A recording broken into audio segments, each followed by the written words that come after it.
আসসালামু আলাইকুম ওরহমাতুল্লাহি ওবারাকাতুহু। সম্মানিত দর্শক, আজকের প্রশ্ন উত্তর পর্বে আমরা আমাদের মাছ চাষ ব্যবস্থাপনায় হাতে বানানো ফিড ভালো নাকি ভালো কোম্পানির কেনা ফিডটা ভালো, এই বিষয় নিয়ে আজকের প্রশ্ন উত্তর পর্বে বিস্তারিত আলোচনা করার চেষ্টা করব ইনশাআল্লাহ।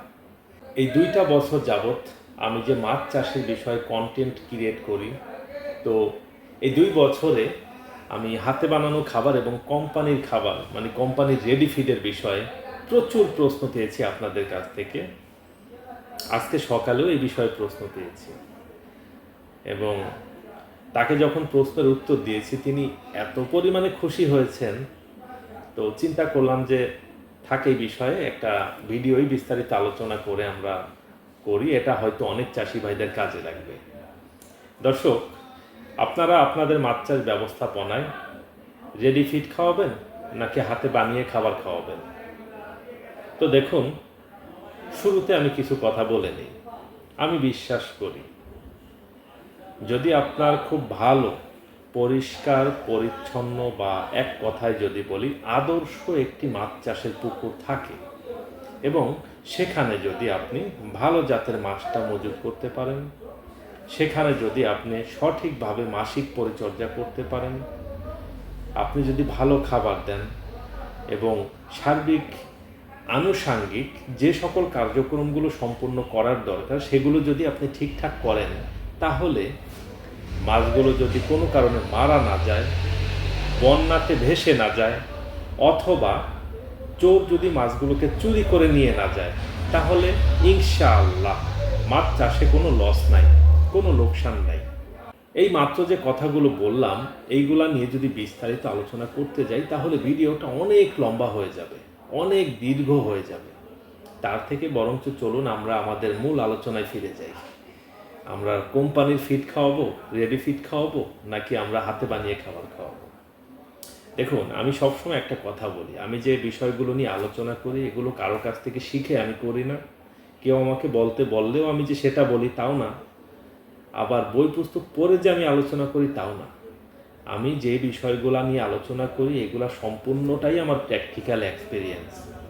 আজ থেকে 16 বছর আগে যখন আমি মাছের চাষটা শুরু করি, যখন নতুন অবস্থাতে কিছুটা সফলতা পাই, রাতে ঘুমাতে পারতাম না, নানান বিষয় নিয়ে ভাবতাম যে ছোট একটা ফিডের মেশিন কিনবো, রাইস পালিশ কিনে নিয়ে আসবো, ভুট্টা কিনে নিয়ে আসবো, আটা কিনে নিয়ে আসবো, তারপরে ফিড তৈরি করতে যেই যে উপকরণগুলো লাগে সেগুলো নিয়ে আসবো, মিক্সিং করে একটা মেশিনের ভিতরে দিব, ফিট হয়ে চলে আসবে এবং সেগুলো আমি পুকুরে দিলেই মাছ খাইলেই শুধু বড় হবে।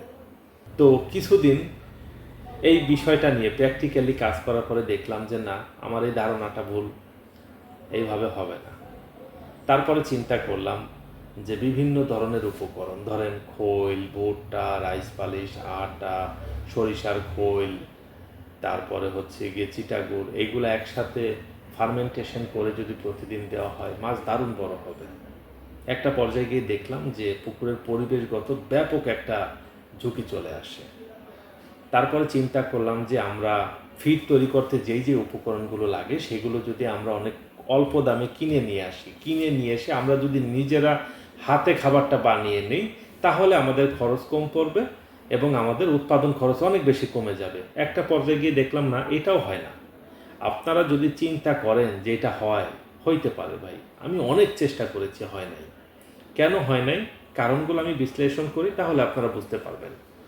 দেখুন, ভালো একটা কোম্পানির ফিড আপনি যখন খাওয়াবেন, ধরুন আমি এখন বর্তমানে টংওয়ে কোম্পানির খাবার খাওয়াচ্ছি, আপনি চিন্তা করতে পারেন টংওয়ে কোম্পানি যে চায়না কোম্পানি, তারা ফিড বানায়, তারা যে মেশিনে খাবারটা বানায় এই মেশিনটার দাম কত টাকা? তাদের ফিডগুলো যেখানে মিক্সিং করা হয় সেই মিক্সিং মেশিনটার দাম কত টাকা?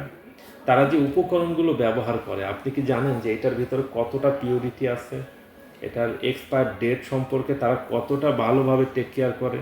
যে কোনো কোম্পানি হোক, ধরেন নারিশ হোক, সিপি হোক, নিউ হোক বা হাইট হোক বা আরও অনেক ভালো ভালো কোম্পানি বাংলাদেশে আছে, প্রত্যেকটা কোম্পানিকেই আমি সাধুবাদ জানাবো এবং প্রত্যেকটা কোম্পানি ভালো। সবার নাম যদিও আমার বলা সম্ভব না, যাদের নাম বলেছি এবং যাদের নাম বলিনি ক্ষমা করবেন, সব কোম্পানিই ভালো। তো দেখুন, এইভাবে সম্পূর্ণ কমপ্লায়েন্স সিস্টেমে ফিড তৈরি করে চাষিদের কাছে কোম্পানি পৌঁছে দিচ্ছে এবং এগুলার গায়ে দেখবেন ডেট লেখা আছে। 30 দিন থেকে 90 দিন অবধি কিন্তু এই ফিডগুলার ডেট থাকে। আপনি ভাই যত বড় এক্সপার্টই হন না কেন, যত বড় সায়েন্টিস্টই হন না কেন, হাতে বানিয়ে খাবার তৈরি করেন এবং ফ্রিজে রেখে দিয়ে 15 দিন ভালো রেখে আমাকে দেখান তো। বাইরে তো রাখবেনই না, ফ্রিজেই রাখেন না। 15 দিন আপনি ফ্রিজে রেখে 15 দিন পর বের করে দেখান তো এটা ফিড আছে, ওইটা ঠিক আছে, ভালো আছে, কখনোই থাকবে না। তারপরে দেখেন, আমি আসলে হাতে বানানো খাবারের পক্ষে না। এই জন্যই পক্ষে না, কারণ হচ্ছে দেখেন, কোম্পানির ফিডগুলা যখন রেডি ফিডগুলো যখন মিলে তৈরি করা হয় তখন ওইগুলা বার্ন হয়, কুক হয়, রান্না হয় বলতে পারি, যদি সংক্ষেপে বলি রান্না হয়ে একটা প্রসেসড হয়ে দেন ওইটা প্যাকেটজাত হয়ে আমাদের মাছের প্রকল্পে চলে আসে। কিন্তু আমরা যে খাবারগুলা তৈরি করি সেগুলো সব উপকরণ তো কাঁচা, ভুট্টার গুঁড়া কাঁচা, আটা কাঁচা, রাইস পালিশ কাঁচা, সব কিছু কাঁচা, আমরা হাত দিয়ে মিক্সিং করে শুধু একটা বলের মতো করে দিয়ে দিচ্ছি। কাঁচা খাবার আর রান্না করা খাবার বা বার্ন করা খাবার বা কুক করা খাবার, এটা কি এক হবে কখনো বলেন? এটা কি এক হওয়া কি সম্ভব আদৌ? সম্ভব না তো। পাশাপাশি সমস্যাগুলো কোথায় একটু বলি, তাহলে বুঝতে আপনাদের আরও সুবিধা হবে। কোম্পানির খাবার যেটা, এটা ধরুন আপনাকে যদি 20 টন খাবার দেয়, এই একই প্রসেসে একই নিয়মে একইভাবে তৈরি হবে এবং সেইটাই মাছ প্রতিদিন খাবে। ধরুন বিষয়টা এমন না যে আজকে খাবে কালকে খেতে অস্বস্তি হবে, পরশুদিন অন্য ধরনের টেস্ট পাবে এই জন্য খাবে না, বিষয়টা তেমন না। সব ফিডের টেস্ট একই থাকবে। কিন্তু আমি যখন হাতে বানানো খাবার বানাবো, আমরা ধরুন আজকে খৈলের পরিমাণটা কম দিয়ে ফেলেছি, লবণ দিয়ে ফেলেছি বেশি, আন্দাজ করে দিয়েছি, বা আমরা যে উপকরণগুলো ব্যবহার করেছি ওর ভিতরে 5টা উপকরণ ভালো, একটা পচা ছিল। খাওয়ার পরে ধরুন মাছের অস্বস্তি হলে মাছ কি করবে? খেয়ে বমি করে দিবে। বমি যখন করবে তখন তো আপনি দেখতে পাবেন না, সে হাঁটবে আর বমি করবে এবং সেই বমিগুলো পুকুরের তলদেশে চলে যাবে। আর মাছের বমি অন্য মাছ সাধারণত খাবে না এই কারণেই, কারণ অস্বস্তি লাগতেছে বলেই তো মাছ বমি করতেছে। অন্য মাছ খেলে তারও তো অস্বস্তি লাগবে। একটা পর্যায়ে গিয়ে ওগুলো কাদার সাথে মিশে যাবে, মিশে গিয়ে পুকুরে একটা গ্যাস তৈরি হবে, গ্যাস থেকে অ্যামোনিয়া হবে, অ্যামোনিয়া থেকে হয়তো বা অ্যামোনিয়া টক্সিসিটি হয়ে যেতে পারে, হলেও হতে পারে, হবেই বিষয়টা এমন না, তবে হতে কতক্ষণ। দর্শক, পাশাপাশি আমি সব থেকে যেই জায়গাটাতে বেশি সাফার করেছি, আমি দেখেছি ভালো জাতের মাছ ছেড়ে যদি ভালো কোম্পানির খাবার দেওয়া যায় তাহলে অবশ্যই ভালো প্রফিট হয় এবং নির্দিষ্ট পরিমাণে একটা পরিমাণ ফিড খাইয়ে আমরা একটা নির্দিষ্ট পরিমাণ মাছ উৎপাদন করতে পারি। ধরেন আমরা তো সাধারণত পদ্মা নদীর কার্প জাতীয় মাছটা নিয়ে কাজ করি। এই ভালো জাতের মাছকে আমি যদি ভালো কোম্পানির 1.5 কেজি থেকে 1 কেজি 800 গ্রাম খাবার খাই তাহলে আমার 1 কেজি মাছ উৎপাদন হয়। তবে হাতে বানিয়ে খাবার দিয়ে কোনো কোনো ক্ষেত্রে আমার 3 থেকে 4 কেজি খাবার লাগে। এখন একবার একটু চিন্তা করে দেখেন, ওই একই তো কথা ঘুরে ফিরে। এইখানে এই ফিডটার দাম বেশি, এই জন্য আমি হাতে বানিয়ে খাওয়াচ্ছি। এখানে আমার 3 কেজির দাম যা, ওইখানে আমার রেডি ফিডটা 1 কেজি 800 গ্রামের দাম একই তো। তাহলে আমি কেন কষ্ট করে শুধু শুধু বানাইতে যাব? পাশাপাশি আরও একটা সমস্যা দেখেন, যাদের অনেকগুলো পুকুর, যেমন ধরেন আমাদের 30টা পুকুর, এই 30টা পুকুরে যদি আমরা হাতে বানানো খাবার দিতে যাই তাহলে 10 জন মানুষকে শুধু খাবারই বানাইতে হবে প্রতিদিন। এবং একটা পর্যায়ে গিয়ে দেখবেন যে আপনাদের এমপ্লয় যারা আপনাদের প্রকল্পে চাকরি করবে তারা আর করতে চাইবে না চাকরি, বিরক্ত হয়ে যাবে এবং গাধার মতো একটা কাজ হয় এবং গাধার মতো খাটনি হয়। একটা বিষয় একটু চিন্তা করে দেখেন তো, অতিবৃষ্টি বা ঝড় তুফানের দিনে, বা আমরা আমাদের ফরিদপুরের ভাষায় বলি গাদলা, বৃষ্টি গাদলা, তো বৃষ্টি গাদলার দিনে আমরা যদি এরকমভাবে হাতে বানানো খাবার তৈরি করতে যাই, এই উপকরণগুলো পচা উপকরণ যেগুলো ধরুন সরিষার খোলটা ভিজিয়ে পচিয়ে তারপরে যে আমরা ওইটার ভিতরে দিব, এইগুলো হাত দিয়ে নাড়াচাড়া করতেই তো গা ঘিন ঘিন করবে।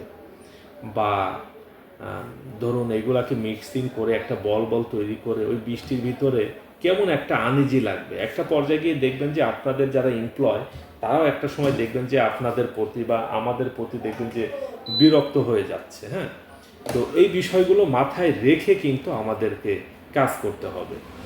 সব থেকে বড় কথা হচ্ছে যারা আমাদের প্রতিষ্ঠানে চাকরি করে তারা হচ্ছে আমাদের সেফটিম্যান। তাদের সুদৃষ্টি, তাদের ভালো চাওয়া না চাওয়ার উপরে কিন্তু আমাদের সফলতা ব্যর্থতা অনেকাংশে নির্ভর করে।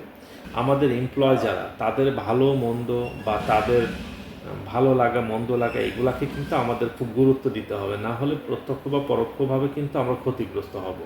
যাদেরকে নিয়ে আমরা কাজ করি বা যারা শ্রম দিয়ে আমাদের প্রতিষ্ঠানগুলোকে ছোট থেকে অনেক বড় করে তোলেন, তাদের ভালো লাগা মন্দ লাগা এইগুলাতে কিন্তু আমাদের অত্যন্ত গুরুত্ব দেওয়া উচিত। তারাও মানুষ, আমরাও মানুষ।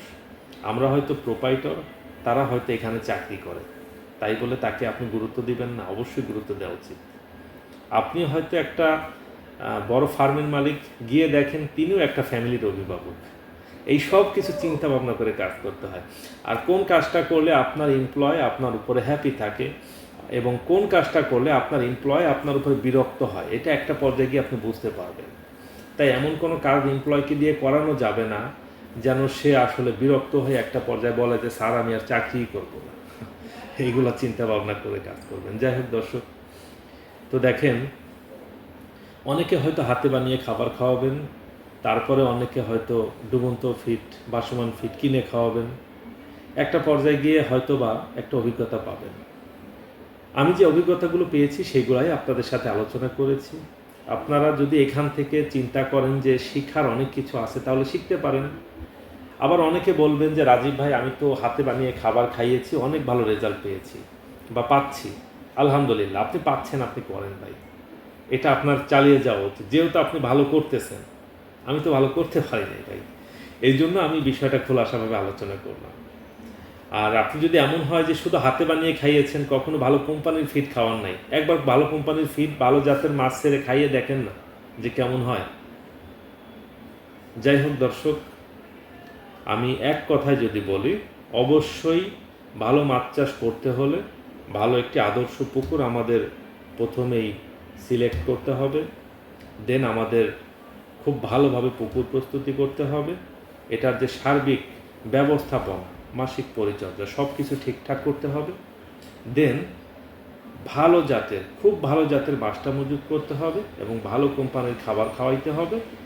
আল্লাপাক যদি চান, আল্লাপাক যদি দেন, অবশ্যই ভালো প্রফিট হবে ইনশাআল্লাহ। দর্শক, আজকের ভিডিওটি এই পর্যন্তই।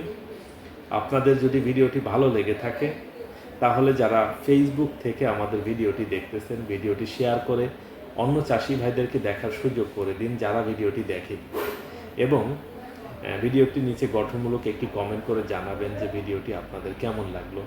এবং যারা ইউটিউব থেকে দেখতেছেন, আমাদের ইউটিউব চ্যানেলটিকে সাবস্ক্রাইব করে আমাদের সাথেই থাকবেন এবং ভিডিওটির কমেন্ট বক্সে একটি কমেন্ট করে জানাবেন যে আর কোন কোন বিষয়গুলো নিয়ে আপনারা জানতে চান, এরপরে আমরা কোন বিষয়টি নিয়ে আলোচনা করলে আপনারা খুশি হবেন।